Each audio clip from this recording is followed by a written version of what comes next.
Oh God, my hair. What happened to my hat? What happened to my hat? Headwear! Okay, that's better. We're rocking some serious bedhead today. Gotta look good for the camera pixel. Oh, baby. My sweet girl. Howdy everybody, welcome back to my floor. Today's video is going to be an art challenge because I said I wanted to get into more of those. And there is a tried and tested limited color palette challenge that has been on YouTube and probably other corners of the internet where people will make a random selection of very limited colors, and then that's the challenge. They have to incorporate it into their art in some way. And I thought a really cool method of performing this challenge for all of you this week would be to use a deck of cards, which was recently introduced to me by a friend. They are called The Secret Language of Color.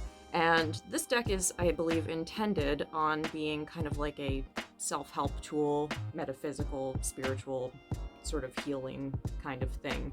But there is a different color on every single card, and I thought that using that as a selection for a 3-color challenge was really cool.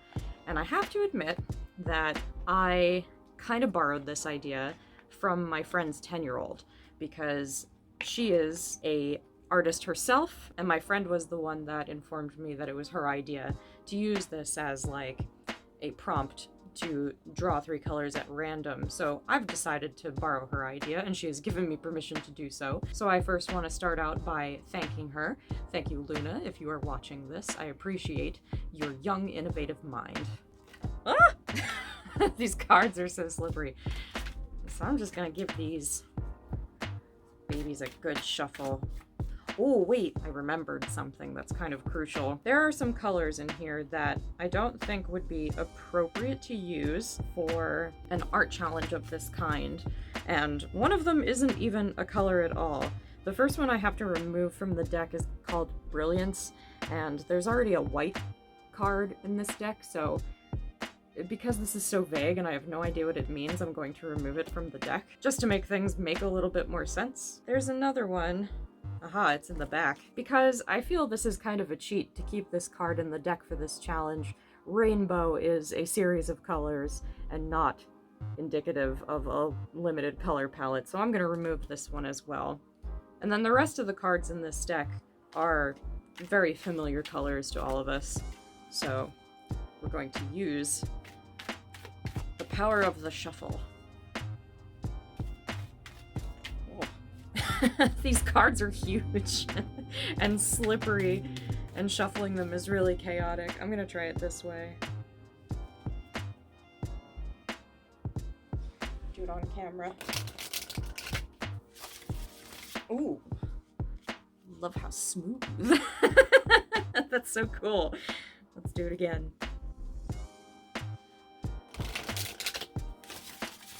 Okay, I think that's good enough. So I'm going to start by selecting the very top card. Oh, how strange. Our first color is called Pearl. That might limit me to either gouache or acrylic, because I don't have any shiny or iridescent watercolors right now. So that's a bummer. But I do have... I recently purchased the 60 set of Arteza gouache, and there is pearl colors in that set, so we'll make our final determination after we've selected the other 2 cards. So I'm going to... Do I want to just draw from the top, or should I cut the deck in half? Let's do that instead. And then... Oh! Purple! Thank you, universe, for giving me purple in this challenge. And then maybe we should just draw from the back. Ooh, oh, cool. We have apricot. What a cool selection for our limited color palette. So I think that, yes, I am going to use the Arteza gouache that I bought for this. I'm interested to see how incorporating the pearl into this challenge is going to give really cool effects. But I love challenges like this because of how they stretch your imagination, and I'm often quite a fan of how the final products of limited color palettes look. They have a very aesthetic like oomph to them at the end. So this is actually a really cool, very what's the word that I'm looking for? There's a variance of value here and definitely a variance of hue, so that's pretty cool. So let me pull out my paints and then we can get to making some really cool art with the 3 colors that we have selected. Okie dokie, so I have the 3 cards that I drew. I'm going to use those as a guide for the selection that I'm going to pull out of this gouache box. Oh, and there's so many in here. And I'm I feel like it's very fortunate that I selected the colors that I did, specifically when it comes to the color apricot, or apricot, however you pronounce that word, because there is a color in this specific palette, or in this set of paints, called light apricot. And it's honestly like kind of a peachy color, if you can see that. I'm not really sure, but it is a very pale color. So I'm going to pull that one out and we're going to use that for our apricot color, even though I think the one that exists in the card is perhaps a little bit more orange. The only other color that I think might be close to it is it the saffron orange? Yeah, no, that's got too much yellow in it. So yeah, we'll just stick with this light apricot color because it seems to be perfectly fitting. It's in the name. And then we have to select a good purple from this set, and there's a couple of them. We have this one called Lilac, which is it's actually, I would say, darker than what I would usually consider lilac. And then the other one that could be considered is violet, and that is definitely more of a deep purple. I'm trying to think. I think because there is no color in here that is very specifically purple. It's either lilac or violet, and then there are, you know, some variances of purple like mauve and taupe and stuff. So I think that lilac is probably the closest to what we have on that card, and will probably give us a lot better result with the final piece of art. And then we have to dig all the way to the bottom to get to the pearl colors. And there is a couple that might be okay. There's a silver. There's no like specific pearl white, which is kind of a bummer, but we have pearl white rose, which is sort of, I think, it reminds me of unbleached titanium white, only with a pearl essence in it. So that's an option. And then the other option, of course, is silver. And that's definitely more of a, you know, bare bones silver. I just want to see how close are these to one another. Oh, they seem different enough that I think I can make them work. Yeah, one's definitely a little bit more white, so I think that that's adequate enough for what we need them for. Let me put the rest of this away now.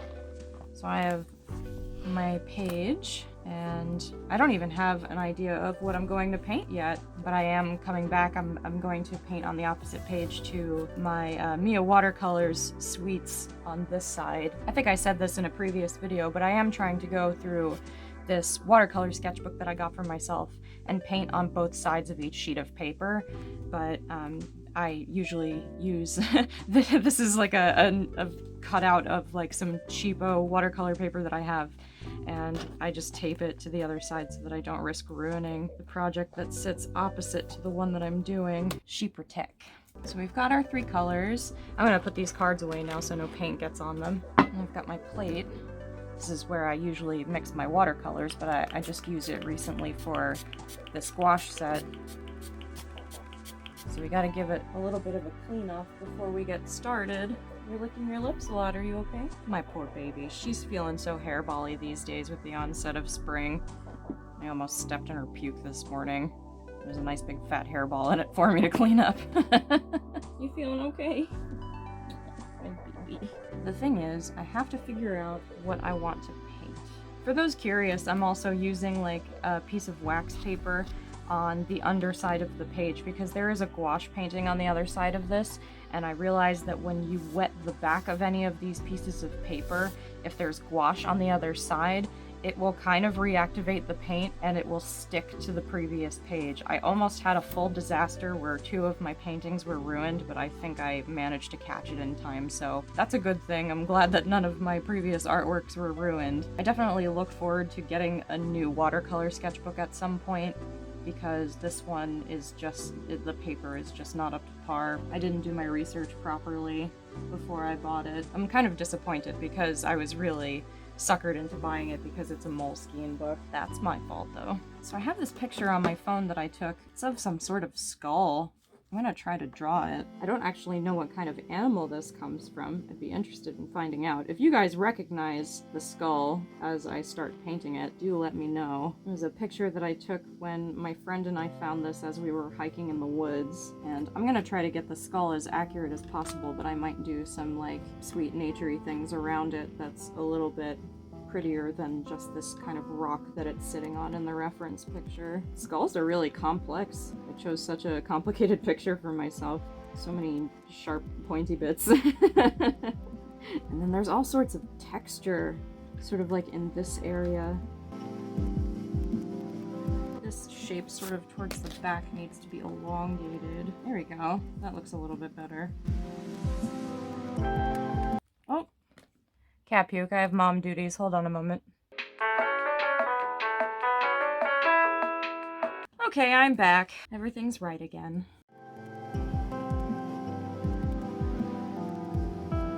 Trying to get all the intricate little details in a drawing like this seems like it's more of a challenge than the actual challenge.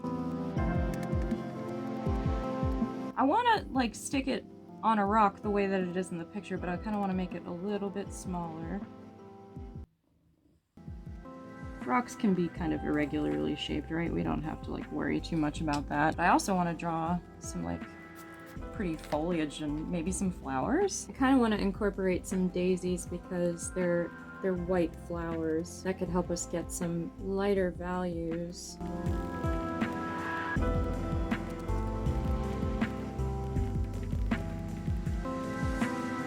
I forget what the leaves of daisies look like. Let me see if I can find a picture. I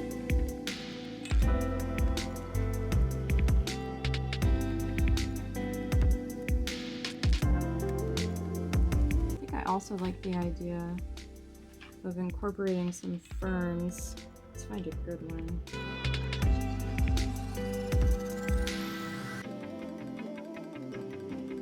Each of its leaves seems to have its own leaves, which is pretty cool.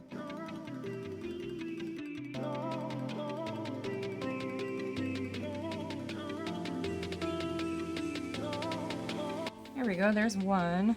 Really neato fractal plants.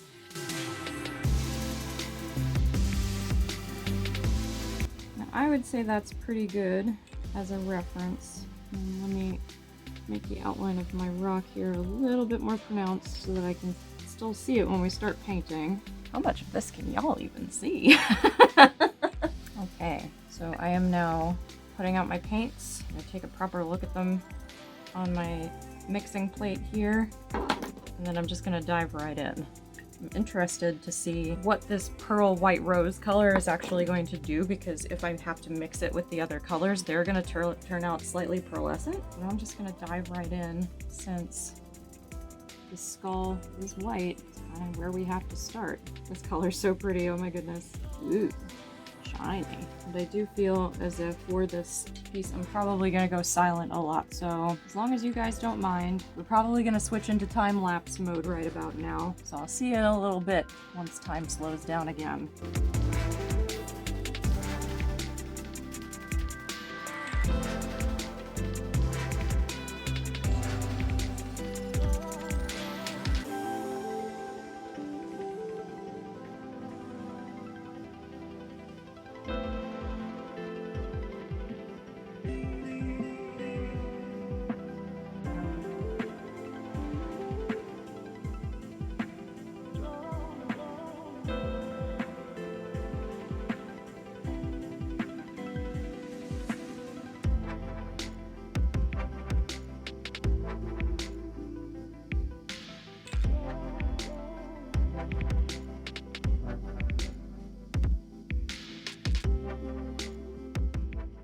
So we have a painting. Yeah. I completed a painting and it looks really cool. I like the skull. I think that turned out relatively okay. There were a lot of like details and pokey jabby bits and lots of like shadows and value changes. I am just gonna touch up some of the stuff around the outside where it was a little bit rougher, sort of blend some of these colors together. But overall, I think it turned out really beautiful, and I made the values work for me with only the 3 colors that we had at our disposal. I really love challenges like this because it really makes you be inventive and sort of focus on the fundamentals. You know, not having green was a handicap as a for instance, so I decided to make everything that would have been green purple, and then you just have to sort of adjust the values as you move along. But it turned out really lovely. I am very proud of it. And I hope of all people, the 10-year-old who inspired this challenge, my friend Luna, is proud of me for my efforts here today. Oh, I got like all rosy in the face from sitting there hunched over. It did get really warm in here, springtime. Here we have it, folks. We have one limited color palette challenge in the bag, 3 colors, and a very attractive nature scene with a dead animal skull. Again, if you know what kind of skull this is, do let me know in the comments because I can't identify it by image alone.